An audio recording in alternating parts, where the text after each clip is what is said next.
કેમ છો ફ્રેન્ડ્સ, પન્નાની રસોઈમાં તમારું સ્વાગત છે। આજે આપણે ગ્રીન ચટણી બનાવીશું, જે ચટણીને તમે કોઈ પણ નાસ્તા સાથે સર્વ કરી શકો છો। એકદમ સ્પાઇસી અને ચટપટી ચટણી બનાવવાનું શરૂ કરીએ।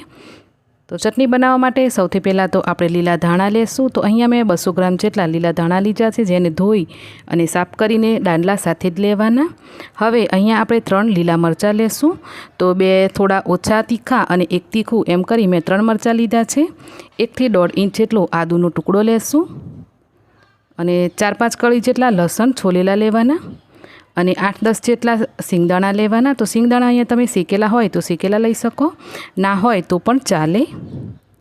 ત્યાર પછી ચટણીના સ્વાદ પ્રમાણે આની અંદર આપણે મીઠું લેશું। સેંધવ મીઠું હોય તો સેંધવ મીઠું પણ લઈ શકાય। હવે 2 ચમચી દહીં લેવાનું। તો દહીં નાખવાથી આપણી જે ચટણી બનશે એકદમ ખાટી મીઠી સ્પાઇસી બનશે।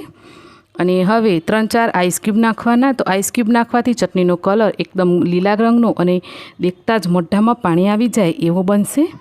તો અહીંયા મેં 4 થી 5 જેટલા આઈસ ક્યુબ લીધા છે અને તમે ચાહો તો આની અંદર 2 ચમચી પાણીની જરૂર પડે તો નાખી શકો, નહીં તો આઈસ ક્યુબના ટુકડા વધારે નાખીને ચટણીને પીસી લેવાની। તો 2 મિનિટ માટે કન્ટિન્યુ મિક્સરને ચાલુ રાખી અને તમારી ચટણીને એકદમ મસ્ત પેસ્ટ બને ત્યાં સુધી પીસી લેવાની છે। તો 2 મિનિટમાં જ આપણી સરસ એવી ચટણી બનીને તૈયાર થઈ જશે। તો આ ચટણીને તમે કોઈ પણ પ્રકારના નાસ્તા સાથે સર્વ કરી શકો। સમોસા કચોરી સાથે પણ સારી લાગે, ઢોકળા કે ખમણ સાથે પણ આ ચટણીને સર્વ કરવાય અને સેન્ડવિચ બનાવવા માટે પણ બેસ્ટ છે।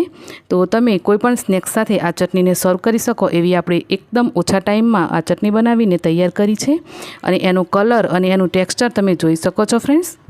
તો મિક્સરને આપણે એક સાઈડ મૂકી અને હું તમને ચટણીનું ટેક્સચર બતાવી દઉં। તો આ જુઓ કેટલું સરસ એવી ચટણી બની છે।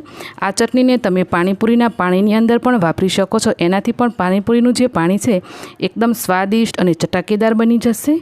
તો આ રીતે તમે પણ ઘરે ગ્રીન ચટણી બનાવી જરૂરથી ટ્રાય કરજો। કોઈ પણ નાસ્તા સાથે આ ચટણી સર્વ કરી શકાય અને આપણે ઘરમાં પણ એમ બનાવી અને રાખી શકાય। જો તમે વધારે પડતા ધાણા અને આદુ ને લસણ એવું બધું લઈ આવતા હોય અને ખરાબ થઈ જતું હોય તો તમે આ રીતે ચટણી બનાવી ફ્રીજમાં સ્ટોર કરી શકો છો અને કોઈ પણ શાકની સાથે 1-2 ચમચી વાપરી શકાય। રેસીપી ગમી હોય તો વિડીયોને લાઇક શેર કરજો। આવજો।